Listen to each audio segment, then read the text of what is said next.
குறிப்பாக சார் அப்படி என்றாலே திரு மு.க. ஸ்டாலினுக்கு அலர்ஜி. திருடனுக்கு தேள் கொட்டுவது போல, இஞ்சி தின்ன குரங்குகள் போல எப்படி முகம் சுளிக்கும், அந்த மாதிரி பார்த்தீங்கன்னா இன்றைக்கி சார் கண்டு ஒரு அச்சப்படுவதும் பயப்படுவதும் இன்றைக்கு ஒரு தேவையில்லாத ஒன்று என்ற நிலையில் இருக்கின்ற ஒரு சூழ்நிலையில் ஒரு மக்களை திசை திருப்ப வேண்டும். அதன் மூலம் ஒரு தவறான தகவல் கொடுத்து ஒரு பெரிய அளவுக்கு ஒரு வாக்குகள் பெற வேண்டும் என்ற அந்த எண்ணத்தோடு திட்டமிட்டு ஒரு பொய் பிரச்சாரத்தை திரு மு.க. ஸ்டாலின் அரங்கேற்றி வருகிறார் என்பது நாடறிந்த உண்மை. பொதுவாகவே தேர்தல் ஆணையம் ஒவ்வொரு வருஷமும் சுருக்கமுறை ஆணையம், சுருக்கமுறை திருத்தம், தீவிர சுருக்கமுறை திருத்தம், இது ரெண்டுமே பண்ணுவாங்க. இது வழக்கமாக நடைபெற ஒன்று. அதே போன்று 10 ஆண்டுகளுக்கு ஒரு முறை ஸ்பெஷல் இன்டென்சிவ் ரிவிஷன், அதாவது SIR, தீவிர சுருக்கமுறை திருத்தம், அதாவது ஸ்பெஷல் சிறப்பு தீவிர சுருக்கமுறை திருத்தம், ஸ்பெஷல் இன்டென்சிவ் ரிவிஷன். இந்த ரிவிஷன் 10 ஆண்டுகளுக்கு ஒரு முறை பண்ணுறது வழக்கம். ஆனால் கடந்த 2002-4 ஆண்டுகளிலே இந்த SIR என்று சொல்லக்கூடிய சிறப்பு தீவிர திருத்தம் செய்யப்பட்டு அதன் பிறகு நடைபெறவில்லை. ஏன்னா 2002-2004 ஆண்டு காலகட்டத்தில் யார் மத்தியில் அன்றைக்கு ஆட்சியில் பிஜேபி அமைச்சர்களே அன்றைக்கு அங்கம் வகித்தது திராவிட முன்னேற்ற கழகம். ஏன்னா அப்போல்லாம் அதை சாரை எதிர்க்கலை. கிட்டத்தட்ட 49,000 வாக்குகள் அன்றைக்கு நீக்கப்பட்டது. இது ஒரு நல்ல ஒரு தேர்தல் ஆணையம் பொறுத்தவரை நாங்கள் ஏன் ஆதரவு தரோன்னா, ஒரு நல்ல விஷயம். கண்மூடித்தனமாக எதுக்குமே தர மாட்டோம். ஆனால் அதே நேரத்தில் ஒரு நல்ல விஷயம். இறந்தவர்கள், குடிபெயர்ந்தவர்கள்லாம் பார்த்திங்கன்னா இங்கேருந்து இன்னொரு தொகுதி போயிருப்பாங்க, நிரந்தரமாக குடியேறிட்டுருப்பாங்க. அவங்க இங்கே தமிழ்நாட்டிலே இருக்க மாட்டாங்க.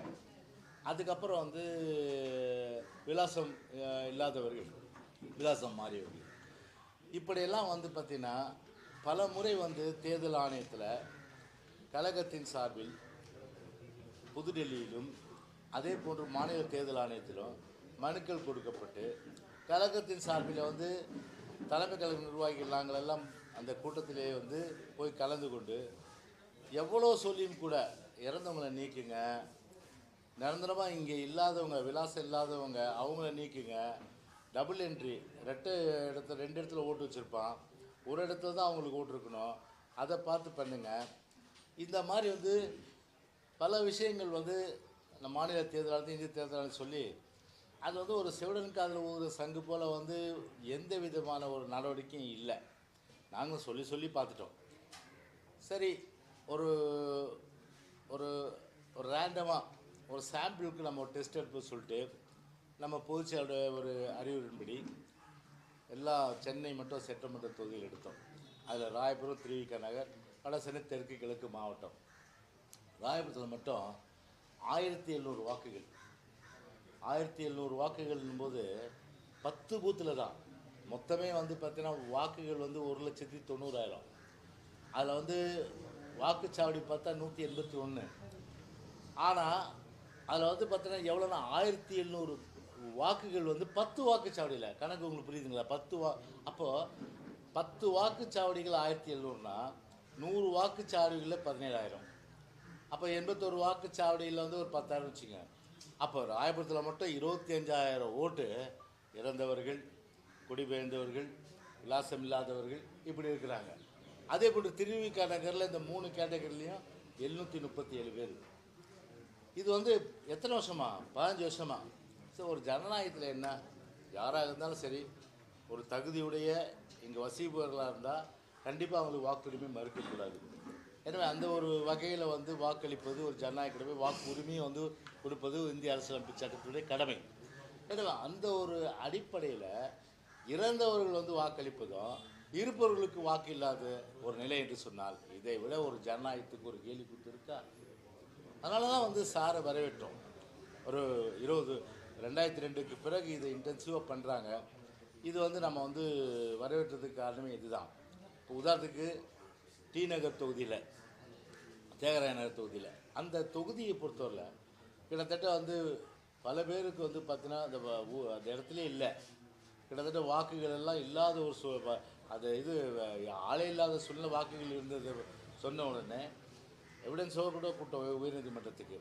உயர்நீதிமன்றம் சொல்லிட்டு எலெக்ஷன் கமிஷன் வந்து பெட்டிஷன் கொடுத்தது. நாங்கள் வந்து தீவிர திருத்தம் நாங்கள் பண்ணும்போது இதை நாங்கள் கவனத்தில் போடுறோம்னு சொல்லிட்டு ஒரு டைரக்ஷன் கொடுத்தாங்க. ஆர்கே நகரில் 44,000 ஓட்டில் 31,000 ஓட்டை வந்து நீக்கியிருக்காங்க. தேர்தல் கமிஷன் நாங்கள் வந்து ரெப்ரசன்டேஷன் கொடுத்த பிறகு இப்போ தான் சமீபத்தில் 31,000. அப்போ ஒவ்வொரு தொகுதியும் கோர்ட்டுக்கு போக முடியுமா? நான் கேட்குறேன். 234 தொகுதியும் கோர்ட்டுக்கு போக முடியுமா? யாருடைய வேலை? யார் இந்த வேலையை செய்யுது? எலெக்ஷன் கமிஷன் தான் செய்யணும். அதனால தான் வந்து இப்போது அதே போல் வந்து பார்த்திங்கன்னா வந்து கரூரில் 10,000 ஓட்டு. பொதுச் செயலாளர் ஓட்டுலேயும் பார்த்திங்கன்னா இறந்தவர்கள் குடிபெயர்ந்து நிரந்தரமாக இல்லவே இல்லை. அவங்களும் அங்கே இருக்கிற ஒரு நிலைமை, அதையும் வந்து சரி செய்யலை. இப்படி ஒவ்வொரு தொகுதிக்கும் பார்த்தீங்கன்னா இந்த மாதிரி ஒரு அவல நிலை வந்து இருக்கிற ஒரு சூழ்நிலை. அதெல்லாம் வந்து ஒரு எலெக்ஷன் கமிஷனை பொறுத்தவரை ஒரு சரியான ஒரு நேரமாக இந்த ஸ்பெஷல் இன்டென்சிவ் ரிவிஷன் தீவிர சுருக்குமுறை திருத்தத்தை வந்து எடுத்திருப்பது ஒரு நல்ல விஷயம். எனவே ஒரு வெளிப்படைத்தன்மையோடு உண்மைத்தன்மையோடு வாக்களிக்கின்ற அந்த உரிமை எல்லோருக்கும் இருக்கணுன்ற அடிப்படையில் இந்த முயற்சி எடுத்திருக்கிறத வரவேற்கிறோம்.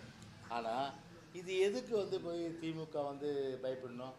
ஏன்னா கள்ள ஓட்டு போட்டு பூத்தை வந்து கேப்சர் பண்ணுறதும், கேமரா பூத்தில் இருக்க கேமரா ஓடிக்கிறதும் இதுதானே வந்து திமுகவுடைய வேலையாக இன்றைக்கி இருக்குது. இன்றைக்கி உதாரணத்துக்கு எடுத்துங்க, உள்ளாட்சி தேர்தல் நடந்தது. அந்த உள்ளாட்சி தேர்தல் நடந்த சூழ்நிலையில் அன்றைக்கி, அதாவது பிப்ரவரி வந்து 2022 வருஷம் அன்றைக்கி கள்ள ஓட்டு ஒரு பூத்தில், அதாவது 49 வட்டத்தில் திமுக சார்ந்தவர் ஒரு சமூக விரோதி, அவர் மேலே பல வழக்கு இருக்குது. அதாவது வந்து டாஸ்மாக் சரக்கை கள்ள வியாபாரம் செய்வது, அதே போன்ற அடிதடி, இந்த மாதிரி வழக்குகள்லாம் இருக்குது. இந்த வழக்குகளுடைய ஒரு சமூக விரோதி திமுகன்னு ஸ்டாலின்னு சொல்லி திமுக தான் இருக்கார். எப்படிப்பட்டவங்க திமுகவில் இருக்கார் பார்த்துங்க. அவரை ஃபிக்ஸ் பண்ணி இது மாதிரி ஒவ்வொரு வட்டத்தில் நடந்தது. ஃபிக்ஸ் பண்ணி ஒரு பூத்தா, அது எவிடன்ஸே நான் வந்து பத்திரிகைலாம் கொடுத்துருக்கேன். நான் ஒவ்வொரு பூத்தா அப்படியே காலர் தூக்கி போட்டு, ஆந்திராவில் தான் நீங்கள் பார்த்துருப்பீங்க இந்த மாதிரி காட்சிங்களை. போவாங்க, நேராக பாட்டில் அடிப்பாங்க, எல்லா ஆஃபீஸர்ஸ் ஓடிடுவாங்க, டக்கு டக்கு டக்குன்னு குத்துருவாங்க, இல்லைன்னா டக்கு டக்கு டக்குன்னு டிவிஎம் போட்டு அடிப்பாங்க. அந்த மாதிரி வந்து 49 பண்ணும்போது கையங்களவமாக பிடிச்சி கொடுத்து அவன் மேலே வழக்கு போடாமல் என் மேலே வழக்கு போட்டு 22 நாள் உள்ள வரணும். அப்போ ஒரு பானை சோற்றுக்கு ஒரு சோறு பதம் என்ற அடிப்படையில் எப்படிப்பட்ட அந்த கள்ள வாக்குகள், அதாவது வந்து குடிபெயர்ந்தவர்கள், இறந்தவர்கள், அதே போன்று எல்லாருமே வந்து அன்றைக்கி கள்ள ஓட்டு போடுறாங்களா?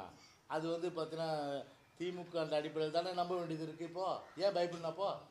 இப்போ உங்களுக்கு வந்து பூத் லெவலில் வந்து ஒரு ஆஃபீஸர் வந்து கவர்மெண்ட்லேருந்து போட்டிருக்கிறாங்க, எலெக்ஷன் கமிஷன்லேருந்து. அவங்க வீடாக போவாங்க. அவங்க கூட போகிறதுக்கு வந்து பிஎல்ஏ 2 இருக்காங்கல்ல. ஒவ்வொரு கட்சிக்கும் பிஎல்ஏ 2. நான் சொல்கிறது நியாயம் இல்லையா? தேவையில்லாத ஒரு பயம் தானே இது. மக்களை திசை திருப்பதுக்கு பிஎல்ஏ 2 இருக்காங்க. எங்கள் கட்சிக்கும் பிஎல்ஏ 2 இருக்காங்க. இப்போ 4ஆம் தேதி ஸ்டார்ட் பண்ணி அடுத்த 4ஆம் தேதி வரையில் இது நடக்க போகுது. நவம்பர் 4லேருந்து டிசம்பர் 4 வரல. அப்போ ஒரு பிஎல்ஓ சரியாக பண்ணுறாங்களா இல்லையான்னு கண்காணிங்க. அவங்க தப்பு பண்ணால் நான் அப்பீல் பண்ணுங்க. இருக்கிறவங்கள நீக்கிட்டாங்க, சரியாக பண்ணலங்க, வீட்டுக்கே வரலங்க அப்படி சொல்லி கம்ப்ளைண்ட் கொடுங்க. அது வந்து நியாயமான ஒன்று தானே. அது ஆப்பர்ச்சுனிட்டி கொடுக்கலன்னா நீங்கள் வந்து ஒரு சர்வாதிகாரமாக வந்து எலெக்ஷன் கமிஷன் பண்ணுதுன்னு சொல்லலாம். ஒவ்வொரு கட்சிக்கும் பார்த்தீங்கன்னா கிட்டத்தட்ட 74,000 64,000 பூத்து இருக்கும்போது 64,000 தமிழ்நாட்டில் பூத்துக்கு வந்து பிஎல்ஓ இருக்காங்க. பிஎல்ஏ 2 வந்து எல்லா கட்சியிலையும் போட்டிருக்காங்க. பிஎல்ஏ 2க்கும் வந்து ட்ரைனிங் ப்ரோக்ராம் கொடுத்துருக்காங்க. பிஎல்ஓக்கும் வந்து அவங்களும் ட்ரைனிங் ப்ரோக்ராம் கொடுத்துருக்காங்க. அப்போ கட்சி சார்பில் வந்து அவங்க விழிப்பாக இருந்து தங்களுடைய வாக்குகள் எல்லாம் வந்து சரியாக இருக்கா, அப்புறம் வந்து பிஎல்ஓ சரியாக பணி பண்ணுறாங்களா, இருந்தவங்க வாக்கை நீக்கிறாங்களா, அதுக்கு அப்ஜெக்ட் பண்ணுங்கள், அப்பீல் பண்ணுங்கள். இந்த மாதிரி ஒரு ப்ரொவிஷன். அப்புறம் வந்து கால நீடிப்பு. சரி, எதுக்கு இந்த கால நீடிப்பு? ஒரு மாதம் என்ன, ஒரு மாதத்தில் செய்ய போகிறாங்க.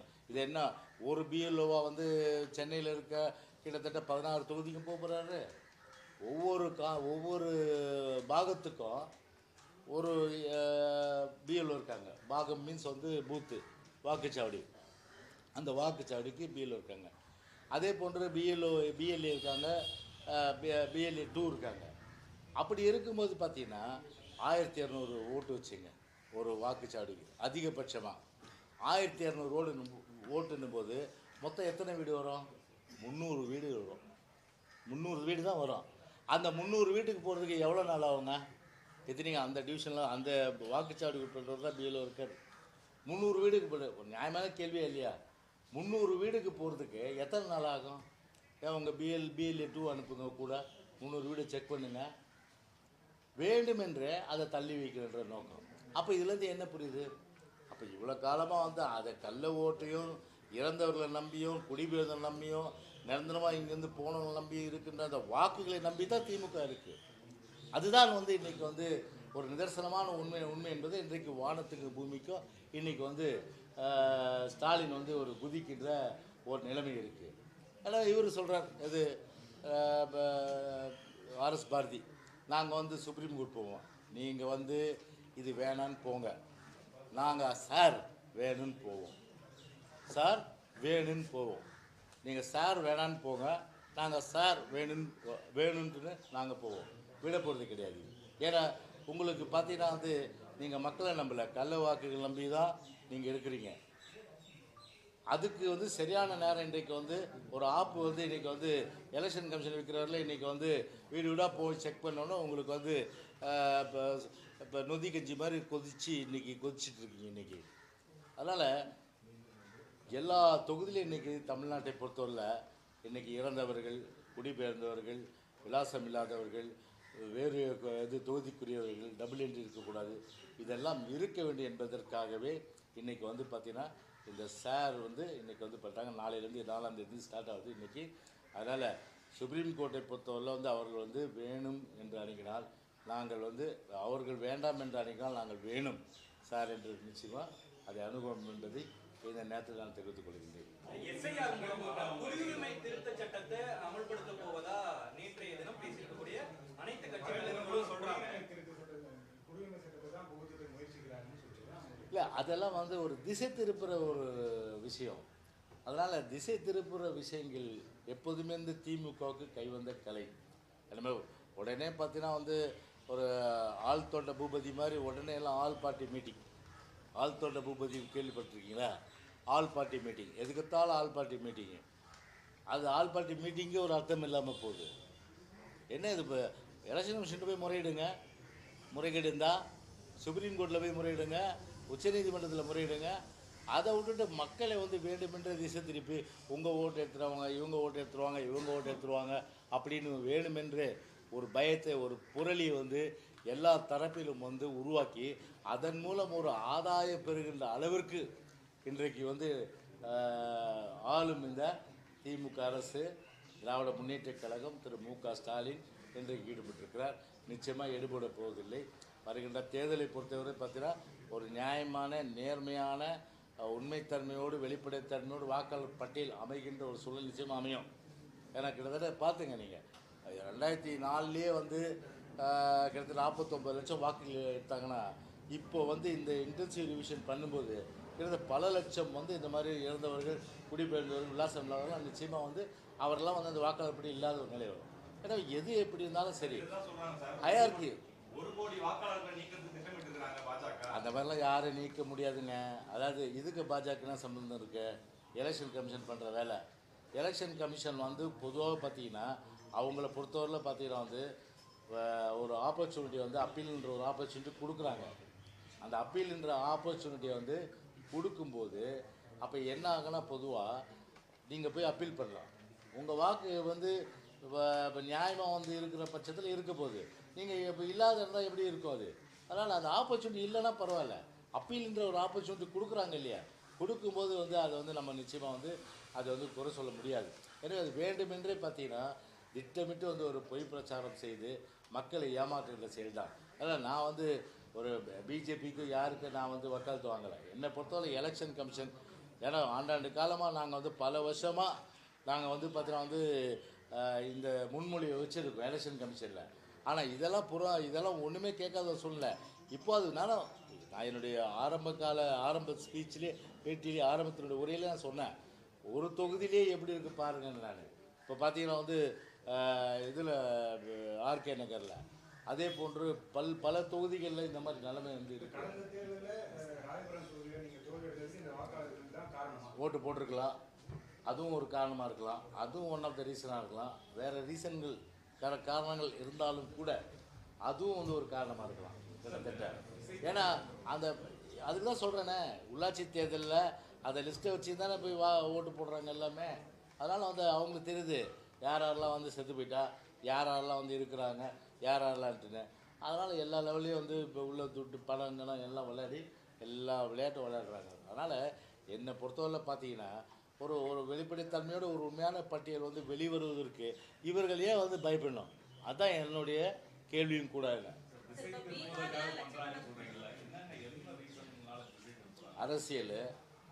அரசியல் வேண்டுமென்றே வந்து என்ன உங்கள் ஓட்டை எடுத்துருவாங்கப்பா அப்படின்னா ஒரு அச்சம். யார் ஓட்டையும் எடுக்க முடியாது, யாராலையும் எடுக்க முடியாது, அது மட்டும் உறுதி. நாங்கள் முழு உறுதி தரோம். யார் ஓட்டையும் எடுக்க முடியாது, யாராலையும் எடுக்க முடியாது. இருக்கிறவங்க ஓட்டை நீக்க முடியாது, இறந்தவர் ஓட்டை நீக்குவாங்க, நிரந்தரமாக குடிபெயர்ந்தவங்க ஓட்டை வந்து நீக்குவாங்க, விலாசம் இல்லாதவங்களை நீக்குவாங்க. அப்படிப்பட்ட நிலைமை தான் வரும் கண்டிப்பாக.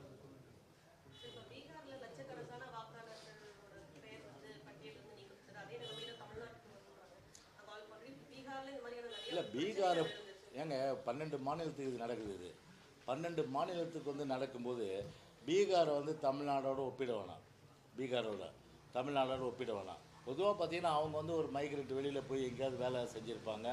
அந்த மாதிரி சூழ்நிலையில் இறந்தவர்கள், குடிபெயர்ந்தவர்கள், இப்படியெல்லாம் பல வருஷமாக வந்து ஒரு நீக்காத பிரச்சனை நீக்கி இருக்கலாம். எனவே அப்போது எலெக்ஷன் கமிஷனில் மீட்டிங் நடத்துறதுலேயே சொன்னாங்க. அந்த மாதிரி வந்து பார்த்தீங்கன்னா இவங்க சொல்கிறாங்க இல்லையா, இதே வந்து ஆர்எஸ் பாரதியோ என்ஆர் இளங்கோவும் கூட அந்த மீட்டிங் அட்டன் பண்ணார். அன்றைக்கி அதை சொல்கிறாங்க, இதை மாதிரி பீகார் விஷயத்தில் ஒரு அப்பீல் கூட வரலன்றாங்களே. ஒரு அப்பீலும் வரலையே. நான் வந்து வக்காலத்து வாங்குவேன்னு பேசாதீங்க. நான் எலெக்ஷன் கமிஷன் அங்கே வந்து ப்ரெசன்டேஷன் வச்சு தான் நான் சொல்கிறேன். நான் ஒரு அப்பீலும் வரல. அப்போ வந்து அங்கே வந்து என்ஆர் இளங்கோவும் அங்கே வந்து ஆர்எஸ் பாரதியை வந்து அது சொல்ல வேண்டியதானே, எந்த அடிப்பில் நீங்கள் சொல்கிறீங்க, ஒன்றுமே சொல்லியாத. அதனால் ஒரு அரசியல் ரீதியாக இதை வந்து மக்களை குழப்பி திசை திருப்பி இந்த மாதிரி வந்து ஒரு ஆதாயம் பெற வேண்டும் என்பதற்காகத்தான் இந்த மாதிரி வந்து ஒரு அனைத்து கட்சி கூட்டம், உச்ச நீதிமன்றம் போகிறது. நீங்கள் போங்க, நாங்களாம் வர்றாங்க. அது கட்சி முடிவு செய்யாது.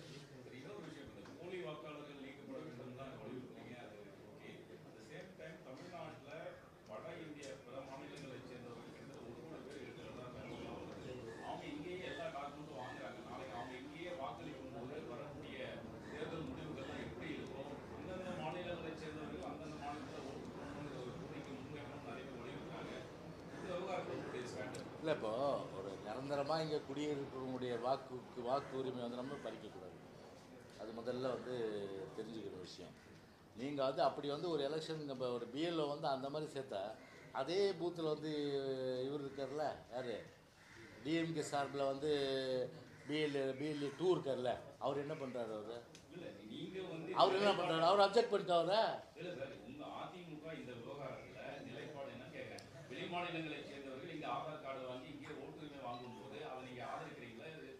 இல்லைங்க, எலெக்ஷன் கமிஷன் தெளிவாக கொடுத்துருக்குங்க. இங்கே நிரந்தரமாக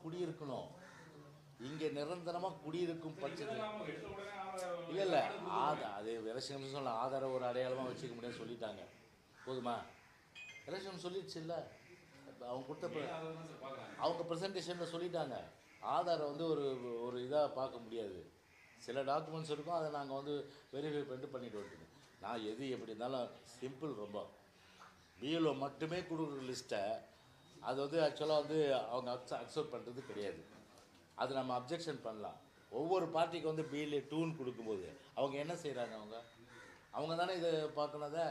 அந்த மாதிரி இப்போ உதாரணத்துக்கு சங்கர் நீங்கள் இருக்கிறீங்க, உங்கள் ஓட்டை வந்து பார்த்தீங்கன்னா வந்து பிஎல்ஓ வராரு, வந்துட்டு அவர் வந்து அவர் வந்து வேண்டுமெனே இவர் வந்து அதிமுக ஓட்டு போடுறாரு அப்படின்னு சொல்லிட்டு நீக்கினாக்கா நீங்கள் வந்து என்ன பண்ணீங்க? எங்கள் ஆளுங்க சும்மா இருப்பாங்களா?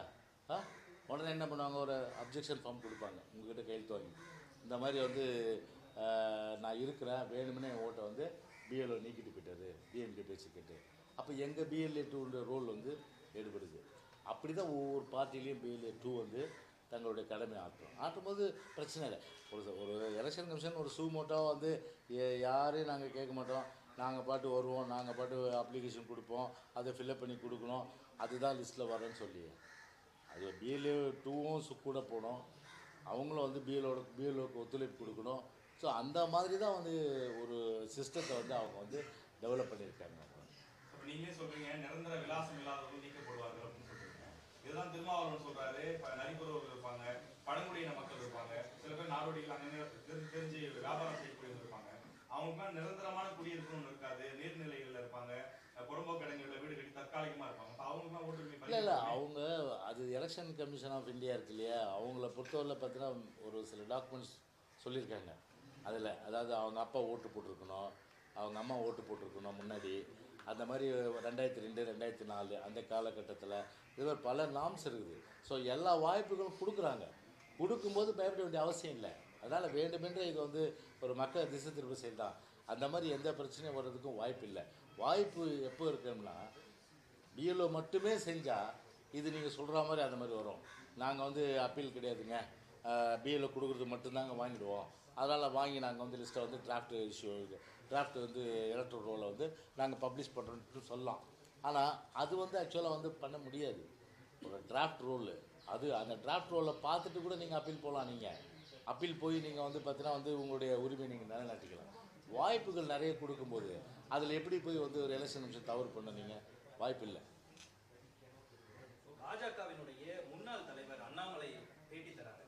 இன்னும் என்ன அதிமுகவினுடைய நிர்வாகிகள் தலைவர்கள் என்ன திட்டிகிட்டே இருக்கிறாங்க, அமித்ஷாவினுடைய வார்த்தைக்காக நான் அமைதியா இருக்கேன் அப்படின்னு. இன்னும் அதிமுக அண்ணாமலைக்கு உண்டான அந்த மோதல் கருத்து வேறுபாடு இருக்குதா? அதாவது பொதுச் செயலாளர் பொறுத்தவரையில் பாஜக சம்பந்தமாக எல்லா விளக்கங்களும் வந்து அவர் அவ்வப்போது கொடுத்துட்டு வர்றாரு. இதனால் அவரை வந்து தகுந்த நேரத்தில் இதற்குரிய விளக்கத்தை கொடுப்பாரு. ஒன்றும் கவலைப்பட தேவையில்லை. குணா செங்கோட்டை நீக்கப்பட்டதற்கு கொங்கு மண்டலத்திலேயே அதிமுகவினுடைய வாக்குகள் சராசரியா குறையும் அப்படின்னு ஓபிஎஸ் டிடிவி எல்லாருமே சொல்றாங்க. இது நேற்று தான் அவர் பொதுச் செயலாளர் சொல்லிட்டாரு. திருப்பி என்ன என்கிட்ட போய் கேட்குறீங்க? இது பொதுச் செயலாளர் நேற்றைய தினம் வந்து கிட்டத்தட்ட வந்து ஒரு 15-20 நிமிஷம் இருக்கும் பேட்டி வந்து தெளிவாக கொடுத்துருக்காரு. அவர் கொடுத்துட்ட பிறகு நான் அதை பற்றி சொல்கிறது உசிதமாக இருக்காது. யார் அது வாரிசு அரசியல் இங்கன்றது கிடையாது, புரியுதுங்களா? அது மட்டும் நான் உறுதியாக சொல்கிறேன். ஆனால் அதே நேரத்தில் பார்த்தீங்கன்னா வந்து பொதுவாக வந்து பார்த்தீங்கன்னா வந்து ஒரு குற்றச்சாட்டு சொல்லுவாங்க. அந்த குற்றச்சாட்டு வந்து சொல்கிறதுனால பொதுச்செயலாளர் வந்து அதுக்கு வந்து விளக்கம் கொடுப்பார். ஒன்றும் கவலைப்படுறதில்லை. சார் செங்கோட்டையன் யாருடைய தூண்டுதலில் செயல்படுறாரு சார்? திமுகவா இல்லை பாஜக பின்னாடி இயக்குதுன்னு சொல்லி சொல்கிறாங்க. அவர் அடிக்கடி டெல்லிக்கு போயிட்டு முக்கிய தலைவர்கள் அங்கே சந்திச்சுட்டு வராரு. டெல்லி கொடுக்குற ரெஜிஸ்ட்ரேஷனில் தான் செங்கோட்டையன் செயல்படுறாரு. நான் அவரை பார்க்கும்போது நீங்களே கேள்வி கேளுங்க, அவரே சொல்லுவார் அதுக்கு யாரோட தூண்டுதல்ல நீங்கள் வந்து பண்ணுறீங்கன்ட்டுன்னு. நான் எனக்கு எப்படி தெரியும்? எனக்கு உங்களை போல் நானும் டிவி பார்த்துட்டு தானே இருக்கேன். நேற்று டிடிவி தினகரன் அவர்களும் எடப்பாடி பழனிசாமி அவர் வெளியிட்ட அந்த டேப் மூலமா காமிச்ச அந்த வீடியோ போலவே இவரும் காட்டுறாரு. எனக்கு நான் கட்சி விட்டு நீக்கினதா அம்மா நீக்கினதா அப்படின்னு எடப்பாடி சொல்றாரு. மீண்டும் எனக்கு ஆதரவு அவர் தானே பிரச்சனை பண்ணாரு அப்படின்ற மாதிரியான ஆதாரங்கள்லாம் அவர் சொல்றாரு. இதை எப்படி பார்க்கணும்? பழச பேசி பிரயோஜனம் இல்லை. நடக்க போகிறத பாருங்க, விடுங்க. பிரதமர் மோடி குற்றச்சாட்டு வைக்கிறாரு, பீகார் மக்கள் தமிழ்நாட்டுல திமுக அரசால துன்புறுத்தப்படுறாங்க அப்படின்னு சொல்றாரு. அந்த குற்றச்சாட்டு உண்மை இருக்குன்னு நினைக்கிறீங்களா? அது பொய்யா? யார் சொல்றது? பிரதமர் நரேந்திர மோடி பீகார் பிரச்சாரத்தை சொல்றாரு சார். பீகார்ல இருந்து தமிழ்நாட்டுல போய் வேலை பார்க்கக்கூடிய உழைக்கும் மக்கள் தமிழ்நாட்டுல திமுகவால துன்புறுத்தப்படுறாங்க அப்படின்னு சொல்லி பிரதமர் என்ன கேக்குறீங்க நீங்க? அவர் சொல்றது திமுக பத்தி தானே இது.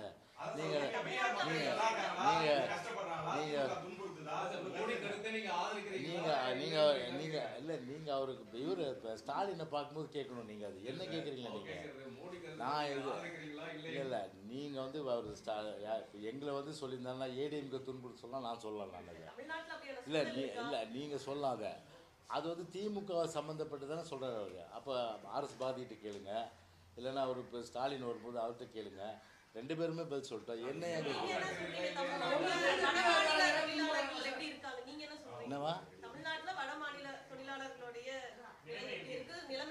இல்லை மாநிலத்தை பொறுத்தவரை சரி, அம்மா காலம் தொட்டு அது போடப்பட்ட விதை. அது ஏதோ இவர் வந்து இவரால் ஒன்றும் அமைதி கிடையாது.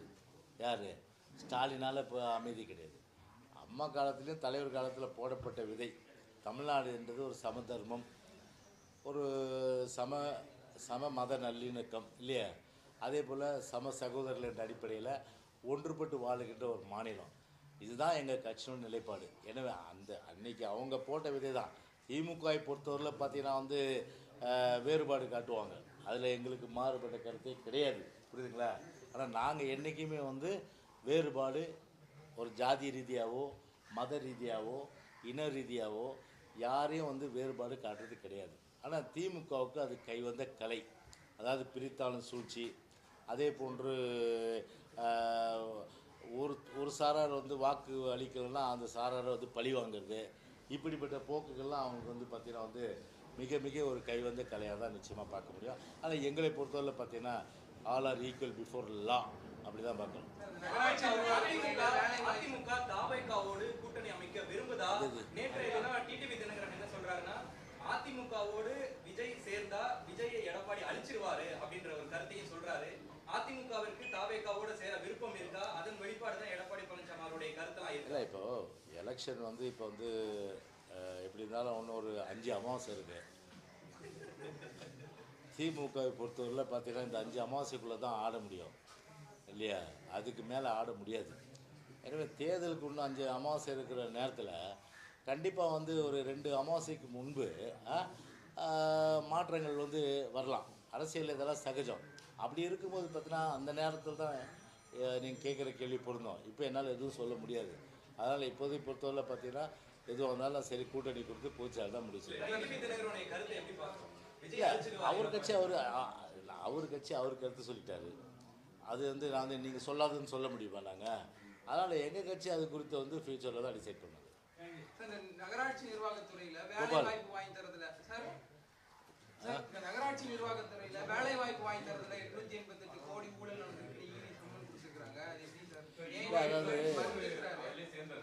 கூட்டுறவுத்துறையில உதவியாளர் நியமனங்களுக்கு வேல்யூவேஷன் முடிச்சிட்டாங்க சார். வேல்யூவேஷன் முடிச்சுட்டு ரிசல்ட் ரெடியான தருணத்தில் திடீர்னு வந்து நிறைய முறைகேடு நடந்திருக்கலாம் தகவல் வந்து அதை போய் ட்ராப் பண்ணியிருக்கிறாங்க. ரீவேல்யூவேஷன் போயிட்டு இருக்கு.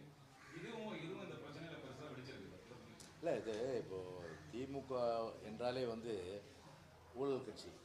அது வந்து இந்தியாவிலேயே ஒரு ஊழலுக்காக கலைக்கப்பட்ட ஒரு கட்சி அப்படின்னா அது வந்து திமுக தான். அதாவது வந்து கோதுமை பேர ஊழல், சர்க்கரை ஊழல், அதே போன்று வீராண ஊழல், இது போன்ற எல்லா ஊழலை வந்து புரிந்து அன்றைக்கி ஊழலுக்காகவே அன்றைக்கி அந்த ஆட்சி வந்து கலைக்கப்பட்டது. எனவே ஊழல் அப்படின்னு ஊற்றுக்கண் பார்த்தோன்னா முதல்ல வந்து தமிழ்நாட்டில் அறிமுகப்படுத்துறது திமுக தான். அதனுடைய தொடர்ச்சியாக இவர் திரு மு.க. ஸ்டாலின் அவர்கள் இப்போ எங்கும் தமிழ் எதிலும் தமிழ் என்றது போய் எங்கும் ஊழல் எதிலும் ஊழல் சொல்லிட்டு இளைஞனுடைய எதிர்காலமே இன்றைக்கு கேள்விக்குறியாச்சு. கிட்டத்தட்ட அந்த நகராட்சியில் வந்து நீ சொல்கிறது கூட்டுறவுத்துறையிலையும் பல கோடி ரூபாய் அளவுக்கு ஊழல். ஒரு கிட்டத்தட்ட ஒரு என்ஜினியர் போஸ்ட்டுக்கு 35 லட்சம் ரூபாய் அளவுக்கு வந்து லஞ்சம் பெறப்பட்டதாக வந்து சொல்லப்படுகிறது. எனவே இதெல்லாம் வந்து முழுமையாக வந்து மத்திய அரசு விசாரித்து உரிய நடவடிக்கைகள் வந்து எடுப்பதன் மூலம்தான் இளைஞர்களுக்கு ஒரு நம்பிக்கை நிச்சயமாக வந்து அது அவர் சொல்லிட்டு அவர் அப்படி தான் அவர் சொல்லுவாரா? ஆமாம் நாங்கள் 35 லட்சம் ஒவ்வொருத்தருக்கும் வாங்கினேன். என்ன சங்கர் சொல்கிறேன்? எல்லாம் கடப்பாறை முழுங்கிட்டு சுக்கு கசாயம் கொடுக்குறவங்க திமுக.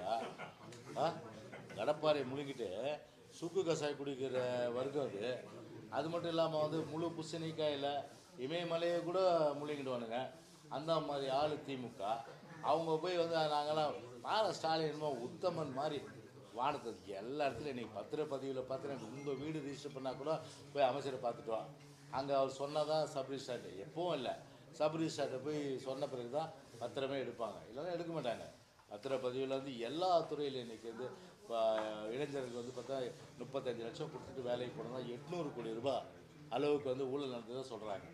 அப்படி வந்து சொல்லும்போது மத்திய அரசு இதுக்கெல்லாம் முற்றுப்புள்ளி வைக்கணும். ஏன்னா அப்படி வச்சா தான் இளைஞருடைய நம்பிக்கை. இன்றைக்கி எவ்வளோ திறமைசாலிகள் இன்ஜினியர் இருப்பாங்க, ஒரு பணம் இல்லாதனால அவங்க இப்போ வாய்ப்பு வந்து பறிக்கப்பட்டுருது.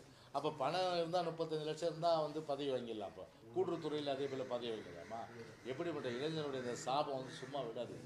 அது மாதிரி வந்து பார்த்தீங்கன்னா ரொம்ப இன்றைக்கி பார்த்தா எல்லா வகையிலும் இன்றைக்கி பார்த்தீங்கன்னா எல்லாம் திட்டம் போட்டு திருடுற கூட்டம் திருடி கொண்டே இருக்கிற மாதிரி திட்டம் போட்டு எல்லாம் திருடுறாங்க. எலெக்ஷனுக்குள்ளே எவ்வளோ சுருட்ட முடியுமோ அவ்வளோ கீழ் மட்டத்துலேருந்து மேல் மட்டத்து வரல எல்லாம் இன்றைக்கி வந்து சுருட்டி கொள்ளையடித்து இன்றைக்கி வந்து பெரிய ஒரு கோமான்களாக இன்றைக்கி வந்து சாதாரணமாக கூட உருவாகியிருக்காங்க. பாஜகவிற்கு பயந்து தேர்தல் ஆணையத்துடைய நடவடிக்கை எதிர்க்கட்சி தலைவர் பயப்படுகிறார் அப்படின்னு முதலமைச்சர் பேசி இல்லைங்க. இப்போ நான் இவ்வளோ தூரம் விளக்கம் சொன்னேன்னா ஏன் சார் ஆதரிக்கிறோம் அப்படின்றதுக்கு விளக்கம் கொடுத்தேன். அதுவே சஃபிஷியன்ட்ல. அப்போது இவர் வந்து திரும்ப திரும்ப ஒரு பொய்யை சொல்லுவதன் மூலம் ஒரு கோயஃபல்ஸ் பிரச்சாரம், அந்த கோயஃபல்ஸ் பிரச்சாரம் வந்து மக்களிடத்தில் எடுபட வேண்டாம். ஹிட்லர் மந்திரி சபையில் வந்து கோயஃபல்ஸ் ஒருத்தன் தான். அவன் வேலையே தான் ஹிட்லரை பற்றி பொதுவாகவே வந்து அப்படியே மக்களிடையே வந்து ஒரு பிரச்சாரத்தை வந்து ஹிட்லர் ஆஹா ஓ நல்ல ஒரு வல்லவர் சொல்லி அப்படியே சொல்லினே இருக்குது. இதுதான் அவனுடைய பிரதான வேலை. அந்த மாதிரி தான் இன்றைக்கி வந்து பார்த்தீங்கன்னா ஒரு கோயஃபல்ஸ் பிரச்சாரத்தை தொடர்ந்து பண்ணிகிட்ருக்காரு. இன்றைக்கி ஒரு மக்களை ஃபேஸ் பண்ணுங்கள். யாராவது வாக்கு நீக்கப்பட்ட தேர்தல் ஆணையத்துக்கு போங்க, சுப்ரீம் கோர்ட் போங்க. அதை விட்டுட்டு வெறுமனே பார்த்தீங்கன்னா வந்து ஒரு அறிக்கை விடுறது, ஒரு பேட்டி கொடுக்குறது, இதன் மூலம் வந்து ஒரு மக்களை திசை திருப்புகின்ற ஒரு வேலையை வந்து செஞ்சால் நிச்சயமாக மக்கள் மத்தியில் ஈடுபடாது. இப்போ இவர் பார்த்தீங்கன்னா அவர் தேவையில்லாமல் இவர் யார் அந்த சீமான் இப்போ எங்கள் கட்சி எதுக்கு வலிக்கணும், அம்மாவை எதுக்கு போயிட்டு ஆட்டை கட்சி மாட்டை கட்சி மனுஷனை கடிக்கிற மாதிரி கடைசியில் வந்து இப்போ எங்ககிட்ட வந்து மோதுறாரு. எங்ககிட்ட மோதணும் தயவுசெய்து.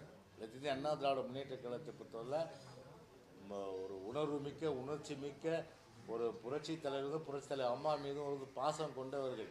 ஏன்னா அவர்கள் மீது வந்து வசைப்படுறால் நிச்சயமாக வாங்கி கட்டிப்பீங்க. என்ன வந்து வகத்தொகை இல்லாமல் நீங்கள் பாட்டு பேசிட்டு இருக்கீங்க. ஒரு விஷயம் தெரிஞ்சுங்க, ஒரு 6 அறிவு உள்ள மனுஷனா ஒரு சொல் புத்தி சுய புத்தி எல்லாம் இருக்கும். ஒரு 5 அறிவு கடலில் பேசுகிறவங்ககிட்டயும் ஆமைக்கிட்ட பேசுகிறவங்களையும் காட்டுக்கிட்ட பேசுகிறவங்ககிட்டயும் அப்புறம் வந்து மரத்துக்கிட்ட பேசுகிறவங்ககிட்ட போய் பேச முடியுமா? அதாவது மர மண்டைகள் நான் சொல்ல மாட்டேன், சரிதானே?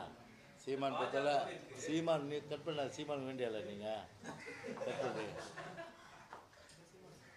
அதாவது ஒரு கிராஸ் ஆகிடுச்சு பாரு. அதனால் உங்கள் வேலையை நீங்கள் பாருங்கள் இல்லையா? அதுக்காக வந்து ஒரு மீடியாவில் ட்ரெண்டிங் ஆகணுன்றதுக்காக அதிமுக மேலே வந்து வேணும்னே குற்றச்சாட்டு சொல்கிறது, இதை மாதிரி எல்லாம் பண்ணுறது தயவுசெய்து இதோட விடுங்க. அதான் நண்பர் சீமான் நான் கேட்டுக்கிறேன். என்ன குறை சொல்கிறது? தேவையில்லாமல் என்ன குறை சொல்கிறது? இல்லாத பொல்லாதெல்லாம் சொல்ல முடியுமா அது? அதனால் கண்டிப்பாக வந்து பார்த்தீங்கன்னா இதுக்கெல்லாம் பதில் நிச்சயமாக நான் கொடுப்பேன். ஓகே மீதியெல்லாம் அப்புறம்